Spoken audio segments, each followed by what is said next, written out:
এই যে রুটিনটা দিছিলাম, রুটিনটা ফলো করছিলা? ১ম মনে হয় ১০ দিন পড়া হয়েছে। তারপর কি হইছে ভাইয়া? আবার ডাউন। সো যখনই তুমি রুটিন করো কোনো কামের কাম হয় না। এটা রিজনটা কি জানো? রিজনটা হলো you are not accountable brother or sister. অর্থাৎ তুমি যদি আজকে থেকে প্রতিদিনের নিজের কাজ এবং পড়াটা লেখা শুরু করো এবং জাস্ট সিম্পলি একটু কনসিয়াসলি ট্র্যাকিং করবা। ট্র্যাকিং করবা যে কি how much time you are wasting. You will be amazed, you will be astonished যে তুমি এত অ্যাবনর্মাল অ্যামাউন্টের টাইম রেগুলার বেসিসে ওয়েস্ট করো যে ইউ উইল বি অ্যামেজড।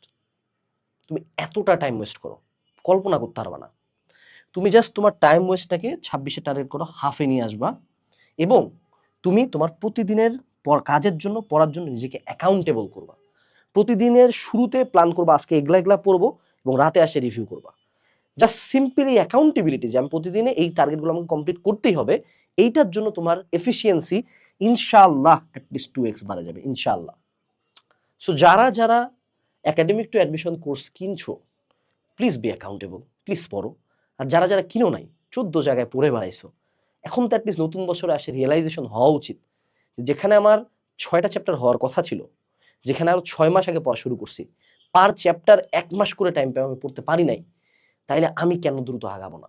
যারা 1 বছরে সিলেবাস শেষ করার স্বপ্ন দেখতেছো, একটা প্রোগ্রামেই সব শেষ হয়ে যাবে ইনশাআল্লাহ।